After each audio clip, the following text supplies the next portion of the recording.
3, 2, 1. Hai my dear Risti, ketemu lagi.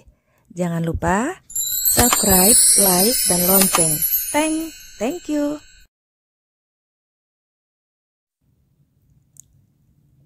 Apa kabar semua my dear Risti? Sehat-sehat? Semoga Selasa Anda menjadi luar biasa dan tidak biasa-biasa saja. Aku si pelakor, bagian ke-32. Berkali-kali Rio minta maaf dan menunjukkan bukti kalau dia sudah memutuskan wanita itu. Tapi apa gunanya? Karena tidak akan ada yang berubah. Yang membuat Sarah marah itu bukan karena perselingkuhan atau hubungan dia dengan banyak wanita. Karena dari dulu memang Rio sudah begitu. Yang Sarah benci itu kebohongan. Bohongnya Rio itu udah super akut. Sarah tidak berniat lagi untuk melarang Rio berhubungan dengan para wanita di luar sana. Karena Sarah sadar, Sarah tidak bisa memenuhi keinginan Rio. Sarah sangat memaklumi karena menyadari juga Vita tidak lagi melaksanakan kewajiban dia sebagai istri. Tapi tetap ada batasan dan etikanya. Paling tidak, Rio harus tetap memikirkan perasaan istrinya, perasaan Vita yang sedang sakit. Ami dan Vina yang mengetahui tingkah laku Rio itu pada Sarah sangat marah.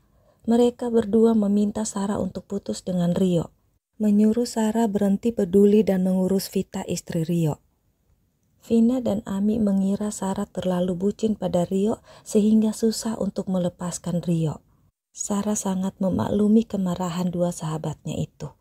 Tapi harus kuselesaikan satu-satu yang berkaitan denganku. Sampai benar-benar semuanya selesai. Dan bila waktu itu tiba, tidak akan ada secuil alasan pun yang dapat membuatku berbalik. Gumam Sarah. Selain sibuk, Sarah juga bukan orang yang terlalu tergila-gila pada medsos. Sarah tidak terlalu suka chattingan. Juga tidak suka untuk telepon-teleponan. Sampai beberapa hari lalu, seorang laki-laki mengirim DM di Instagram Sarah.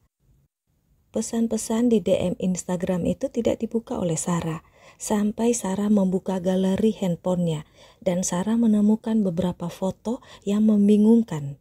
Mau gak mau, Sarah mengeceknya. Ternyata foto-foto itu berasal dari DM Instagram. Foto-foto seorang wanita, cantik, dan pesan yang tertulis, "Ini istri saya, suami Anda sering mengganggunya. Tolong peringati suami Anda Rio sebelum saya bertindak kasar." Sarah menarik napas. Kapan berhenti yo? Gumam Sarah merasa sangat jengkel. Sarah lalu membuka semua akun medsosnya dan mengganti semua foto profil di akun medsosnya. Tidak lagi foto dia berdua dengan Rio, tapi foto Sarah sendirian. Akibat semua akun medsos Sarah memakai foto profil berdua dengan Rio, banyak hal-hal buruk akibat perbuatan dan tingkah laku Rio, Sarah yang jadi menanggungnya. Mungkin orang-orang itu tidak bisa menghubungi Rio, jadi mereka menghubungi Sarah. Ada juga yang memang benar-benar iseng hanya untuk mengganggu Sarah. Mungkin di pikiran mereka, kalau Rio playboy, Sarah playgirl. Bisa saja begitu kan? Tak sampai hitungan menit, Rio protes.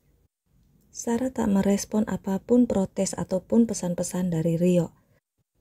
Sarah men-screenshot DM yang diterimanya, lalu mengirimkan pada Rio. Setelah itu, Sarah memblokir semua nomor handphone dan medsos Rio. Terlalu banyak waktu yang terbuang sia-sia, hanya karena mengurusi urusan yang berkaitan dengan si Pinky Rio itu. 2 hari kemudian, laki-laki itu mengirim DM lagi pada Sarah. Sarah membukanya, membacanya, tapi tidak membalasnya. Mungkin karena Sarah tidak merespon DM itu, maka kemudian si wanita itu, si istrilah yang mengirim DM. Isi DM perempuan itu bahwa dia dan Rio tidak punya hubungan apa-apa. Di masa lalu mereka pernah bekerja di satu tempat yang sama. Dan itu sudah berlalu, sudah beberapa tahun lalu. Mereka berdua tidak punya hubungan apa-apa, hanya sekedar berkomunikasi sebagai teman lama. Kalau tidak punya hubungan, lalu apa masalahnya? Tapi Sarah tetap mendiamkannya. Ada beberapa pesan dan telepon-telepon Rio menggunakan nomor Lia, tapi Sarah tidak menggubrisnya. Sekalipun Rio mengatakan bahwa dia mengonsumsi obat penenangnya sudah overdosis, Sarah tidak peduli. Tapi ternyata ancaman itu benar-benar dilakukan oleh suami perempuan itu. Laki-laki itu ke tempat kerja Rio ingin menghajar Rio, tapi untungnya Rio tidak berada di tempat. Sarah mengetahuinya karena resepsionis yang menelpon ke Sarah. Laki-laki itu mengancam si resepsionis dan meminta untuk bicara dengan Sarah. Saya tetap menunggu di sini. Kalau Rio tidak datang, saya akan hancurkan tempat ini. Ancam laki-laki itu saat Sarah berbicara dengannya. Maaf Pak, saya sekarang ada di Jakarta. Saya akan coba telepon Rio.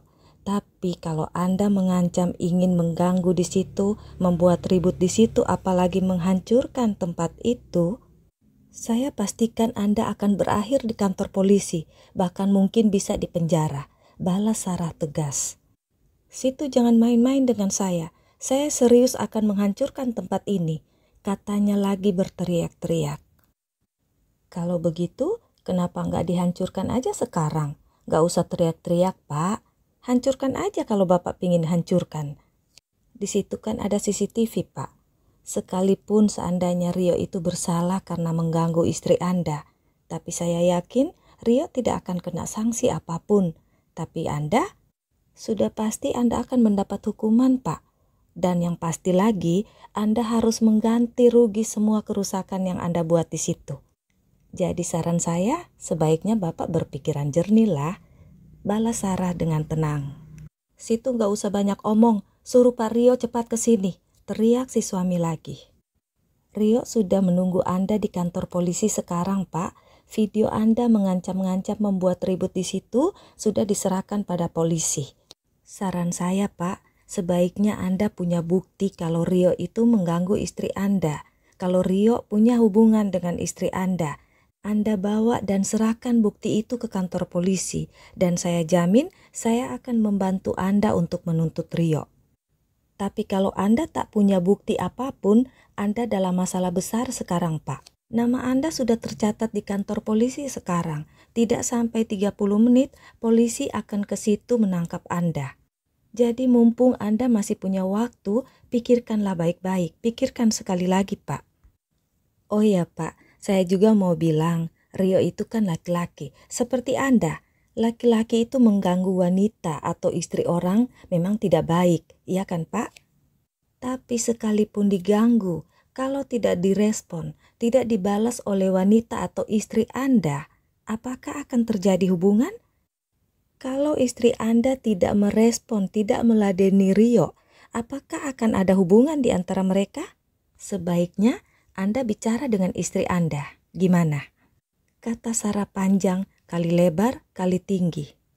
Si bapak di seberang telepon tak bersuara. Halo Pak, gimana? Apa tindakan Bapak? Rio dan polisi sedang menuju ke sana sekarang, kata Sarah lagi. Telepon ditutup. Sarah menelpon balik yang diangkat oleh resepsionis. Ternyata laki-laki itu, si suami, sudah buru-buru pergi. Sarah menarik napas berat. Mudah-mudahan laki-laki itu tidak bertindak kasar pada istrinya, gumam Sarah. Lalu Sarah menelpon Rio. Kamu di mana Yo? Tanya Sarah. Ra, suara Rio lemas sekali. Kamu di mana sekarang? Ada di ruanganku di kantor. Bentar, ada telepon. Rio lalu mengangkat telepon di ruangannya. Sarah mendengar Rio berbicara dan menutup telepon itu. Makasih Ra, itu dari resepsionis. Katanya kamu yang mengatasi laki-laki itu. Kata Rio seperti tak punya rasa malu. Iya, jadi kamu bisa berbuat lagi. Berbuat apa saja lagi Yo. Ada aku kok yang hadapinya. Sindir Sarah emosi. Ra, maaf. Aku janji gak usah janji apa-apa. Gak akan kamu tepati. Gak akan ada gunanya. Gak akan pernah benar apapun tindakanmu. Ingat aja. Lain kali mungkin aku takkan ada sekalipun kamu udah digebukin. Tak ada keharusan aku harus tetap ada membelamu, kata Sarah. Aku bener-bener janji, Ra, kata Rio tanpa merasa bersalah sama sekali. Oh ya, kata resepsionis, kamu gak ada di kantor. Kok ternyata kamu ada di kantor? Tanya Sarah. Tadi aku sudah titip pesan di resepsionis. Kalau ada siapapun yang nyari aku, bilang aja aku gak ada. Jawab Rio tertawa. Maksudmu? Kamu udah tahu ya kalau laki-laki itu ke kantor mencarimu? Wow, keren, kata Sarah memasang perangkap. Iyalah, Rio, si GM, keren lah. Sombongnya Rio gak hilang-hilang. Tapi kamu tahu dari mana? Jangan bilang kamu juga ikut-ikutan jadi paranormal ya. Sarah tertawa. Tahulah, tahu dari itu. Rio tergagap menyadari sudah masuk perangkap. Tahu dari wanita itu, dari istri orang itu kan? Wanita itu pasti menelponmu memberi info kalau suaminya ke kantor ingin melabrakmu. Iya kan? Todong Sarah langsung. Ra, harusnya aku membiarkan orang itu memukulimu, Yok. Sekarang mungkin dia sedang memukuli istrinya, wanitamu itu. Sarah sangat marah, lalu menutup telepon. Rio menelpon lagi. Ada apa lagi? Tanya Sarah ketus. Maaf ya, Ra, benar-benar minta maaf deh. Terus, terima kasih ya, kamu sudah nolongin aku. I love you, kata Rio. Rio jago acting memang. Ya sudah, mudah-mudahan tidak ada orang yang melapor ke bos. Kamu membuka celah untuk orang menjatuhkanmu, kata Sarah lagi. Rio terdiam. Aku akan sangat rela kehilangan hal-hal lain, tapi tidak kehilangan posisiku ini. Tidak ada seorang pun yang bisa menjatuhkanku dari posisi ini, karena sebelum mereka menjatuhkanku, mereka sudah kujatuhkan lebih dahulu. Tidak ada seorang pun, sekalipun itu Sarah. Gumam Rio lalu mengambil obat penenangnya. Dan ketika satu persatu orang-orang yang pernah Rio cerita bahwa Rio jengkel pada mereka, mulai dipecat ataupun dimutasi. Sarah tak tahu gimana menghilangkan rasa sesak dan penyesalannya. Sarah juga tahu dan menyadari masih akan ada orang-orang yang akan Rio tumbangkan. Dengan cara Rio, cara yang sangat sederhana. Memutarbalikkan cerita pada si bos, seperti yang selalu Rio lakukan pada Sarah. Sarah bertahan di samping Rio. Entah apa untuk melindungi orang-orang itu termasuk melindungi Vita, ataukah ingin menghentikan Rio. Caranya? Sarah sangat yakin Rio sendiri yang akan memberi caranya. Karena Rio sudah mulai merusak kaki-kaki kursinya. Bagaimana bisa aku tak ada di setiapmu melihat, sementara ku ada. Oke, my dear Risti, untuk bagian ini durasinya agak pendek ya. Sampai bertemu di bagian berikutnya. Bye-bye. Muah.